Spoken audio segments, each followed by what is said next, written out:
maanta way ku beegan tahay 12 bisha Rabiicul Awwal ee taariikhda Hijriga oo ah maalinkii uu dhashay nabigeena Muhammad naxariis iyo nabadgelyo korkiisa ha ahaatee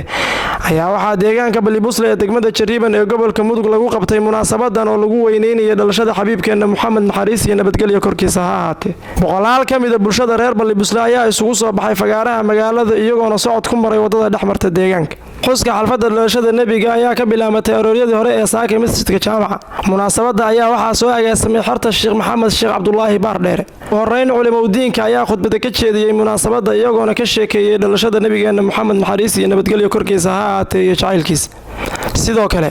waxaa munaasabada laga qaaday qasiidooyin nabiga lagu amaanayo bismillaahir rahmaanir rahiim alam nashrah laka sadrak ووضعنا عنك وزرك الذي عنقض ظهرك ورفعنا لك ذكرك qofka muuminiinta waxa lagu tilmaamay ilaahay markii la soo qaado innamal mu'minuuna alladhiina idhaa dhukira Allahu wajilat quluubuhum muuminka qofka muuminiinta dadka la yiraahdo waxa weeyaan baalay kuwa marka ilaahay la soo qaado ilaahay Allah ba markay maqlaan ama ilaahay ba sidaa yar markay maqlaan kuwa waxa la yabaqdin darteed qulubtoodu gilgilata weeyaan baalay qulubtooda ay ruxmato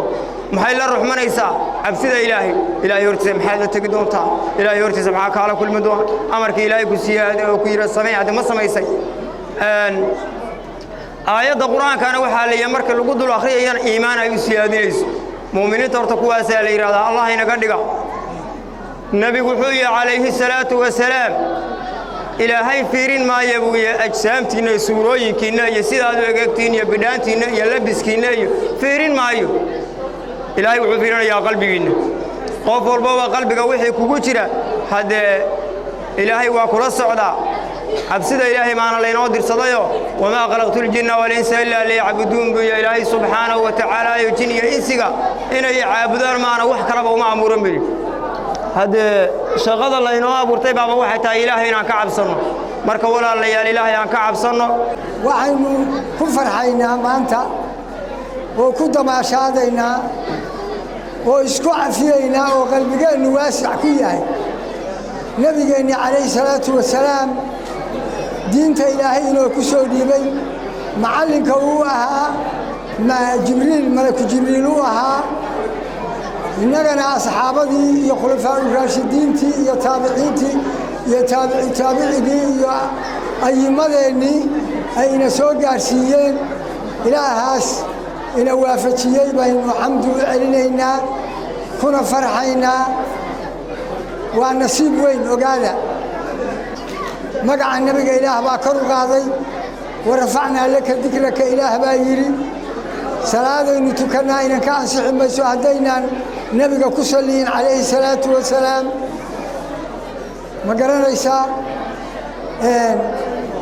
shafaacada nabiga baynu ilaahay ka baryaynaa insha allah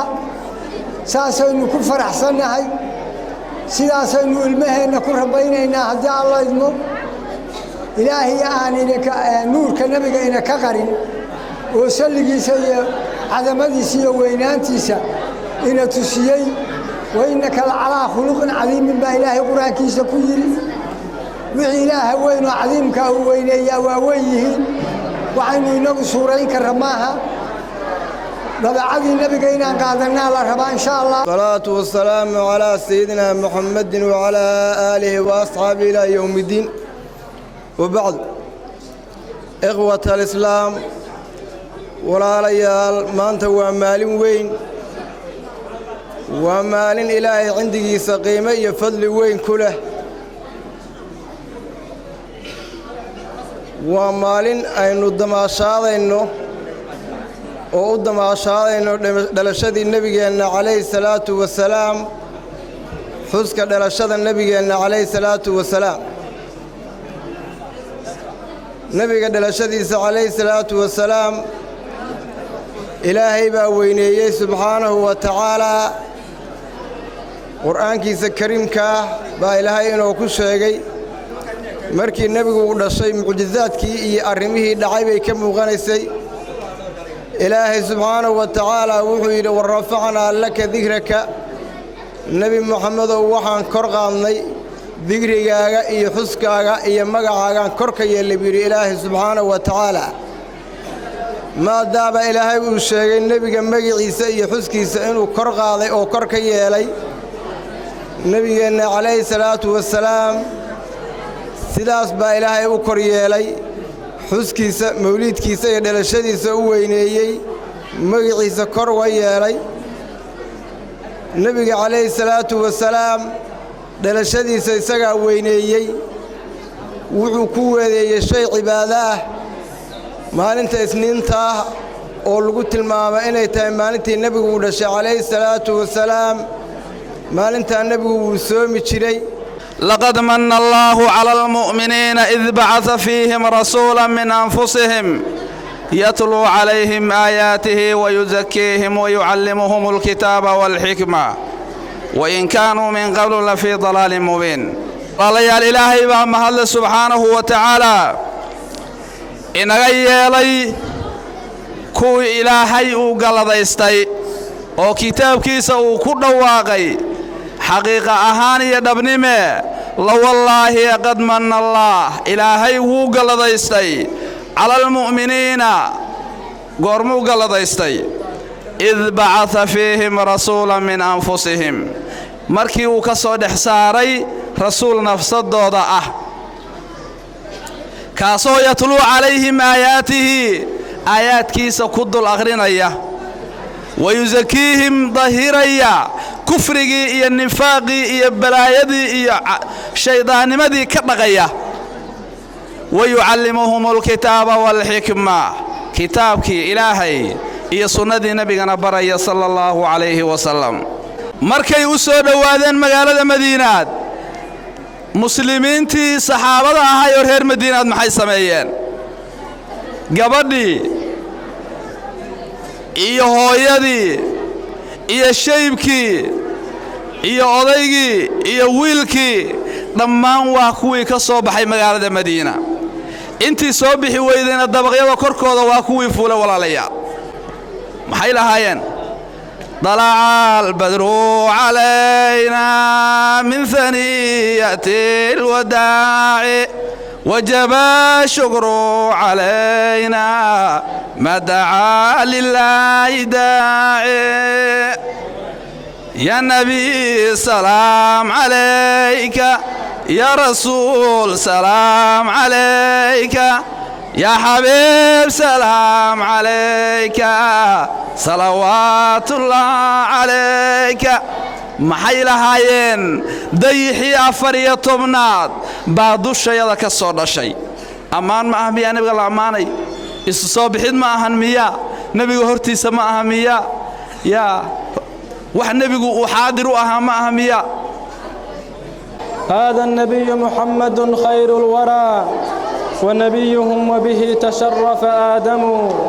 هو في المدينة ثاويا بضريحه حقا ويسمع من عليه يسلم وإذا توسل مستضام باسمه زال الذي من أجله يتوهم صلى عليه الله جل جلاله ما راح حاد باسمه يترنم ولا ليال مولدك نبي عليه الصلاة والسلام والسلام وسنة حسنة سنة وناكسن ويه سيدا أنه كقاضينا شريعتنا حنيفك سيدوك النبي عليه الصلاة والسلام وحليا من سن في الإسلام سنة حسنة فله أجرها وأجر من عمل بها من بعده قفك الإسلام كدحديثة ودا صوبا وناكسن جديا wuxuu iska leeyahay wadadaas ajarkeedii oo kaamil ah Soomaali weyn meel kasta oo joogan maca bidca hadii lagu daro waxaan rajeynayaa inay mawlidka nabiga sallallahu alayhi wasallam qaataan waan dhalashada nabiga subhanahu sallallahu alayhi wasallam صلي على محمد وعلي بدا جمال مصطفى كالبدر في كماله صلي على محمد وعلي تمام حال اللامعون ألم ترى جثماني صلي على محمد وعلي ثم المحب عاشقون برؤية حبيبه صلي على محمد محمد وآله. waxaan rabaa inaan xoogaa yar ka taabto waqtiguna waa ciriiri waxaynu ku soo jirnay oo aynu ka soo shaqaynaynay hadda toddobaadkaynu ku dhex jirnay xafladdii nebiga aynu ku xusaynay markii ugu horreysay haddee siiradii nebiga la soo akhriyayo waxaan filayaa inaad la socoteen siiradii nebiga in la akhriyo oo nebigu wuxuu soo maray iyo barakadiisii iyo sharaftiisii iyo dhaqankiisii in marka hore la sheegay waxaan filayaa haddee inay iyaduna ay waajib tahay oo waa saasaan u qaadanay waa waajib ammaanta nebigana haddee inaan ammaannaa mar haddii ilaahay ammaanay shayga mar haddii ilaahay meel dhigo meesha ilaahay dhigay baa loogu talagalaa badar iyo dagaalkii ballaarnaa boqolaalankii gaalbisinkiiyo qur-aankiiyo barakadiisa nebiga allahuma salli wasalam caleyh burmadiiyo buruudkaga adkaadeen bashiirow nadiirow boqorkii la doorto yaa rasuulallahi axmed yaa xabiibi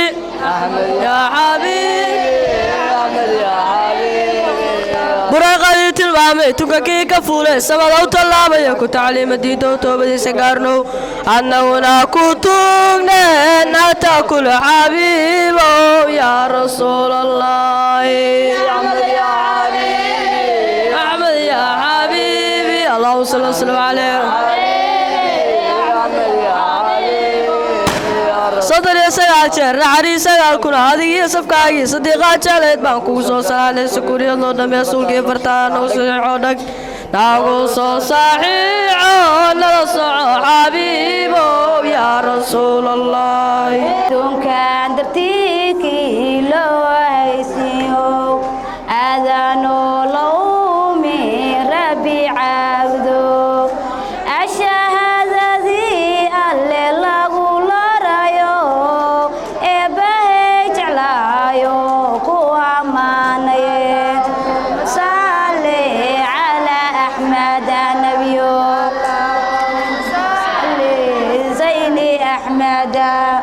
اللهم صل خير أحمد isagoo agoona kii la dhowrayo aayadkii qur-aanka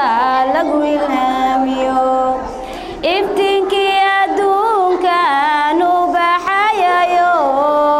uu hilownay aragaagii wanaagsanaa